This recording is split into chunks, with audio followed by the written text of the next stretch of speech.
And by the way, can I just say I am thoroughly distracted right now because there is a bunch of bugs like flying around me. Welcome back everybody to my channel where I, Ardell, take you on a journey to capture the vision of my life in hopes to inspire you lovely visionaries to do the exact same thing. Today it's going to be a super simple video. It's actually a video that I promised I would do with you guys a while ago when I was like first starting my journey. It is a video about the subtypes of ADHD, focusing today only on inattentive ADHD. It is the type of ADHD I have.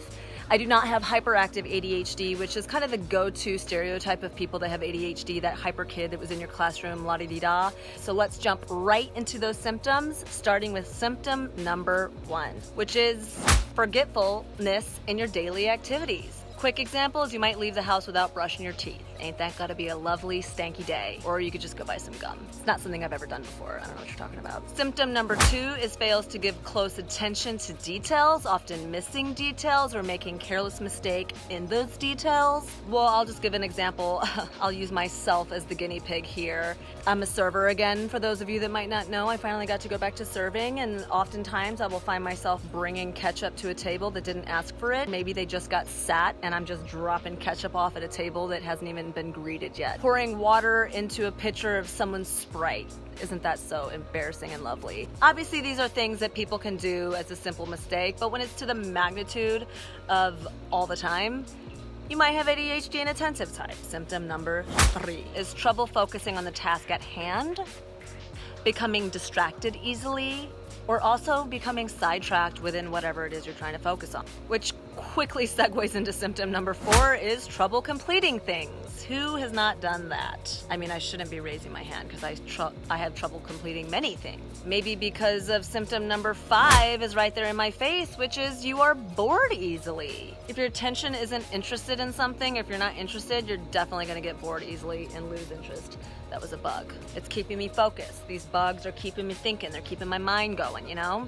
Symptom number 6, which is easily losing things. Symptom number 7 is struggling to understand instructions. They need to be explained more clear in a way that is easily digestible for someone's brain that might be overwhelmed. And jump right into symptom number 8, which is not listening when spoken to. And maybe the reason why you're not listening when spoken to is because you're distracted by the speck on someone's head, or you met them, they said their name, and while they started talking, you realize you forgot the name and you're not even thinking about whatever they're saying because you're like, oh my God, I forgot their name. Or I'm just thinking about other thoughts, which perfectly goes into symptom number 9, which is becoming confused easily or daydreaming, which again, all these kind of bleed into one another. You're confused easily. Why? Because you're not understanding the instructions. Daydreaming and you're not focused, so that's why you're not listening to someone when they're talking to you, and you kind of have to stop them mid-sentence and be like, I'm so sorry, can you repeat that whole mantra because I wasn't paying attention, because I can't stay focused on whatever it is you're saying because I'm easily distracted.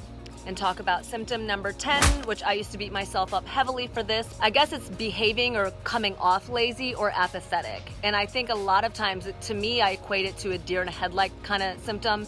There's so much you want to do, and all these lights of ideas are shining at you, and you are immobilized because you have so much going on in your brain, and you're daydreaming so much that you can't actually take action because you don't even know where to begin. Symptom number 11 is basically we avoid anything that requires long mental focus, whether that be taking a class or going to school or doing your taxes. Can I get an amen?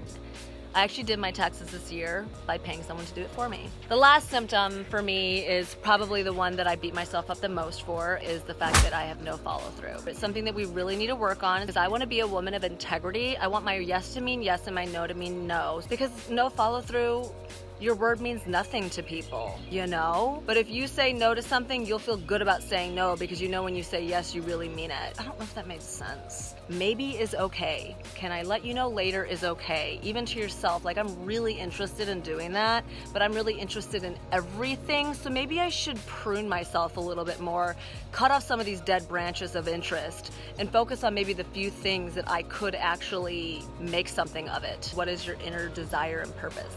Mine is to inspire people to work on themselves. I just want to say this is the conclusion of this video. Stay tuned for my other videos that are coming up. Again, if you have any questions, comments, concerns, leave them in the section below. And if you like this video, subscribe to it, give it one big thumbs up. Thank you so much for watching, and I will see you next time. Bye. And we're done.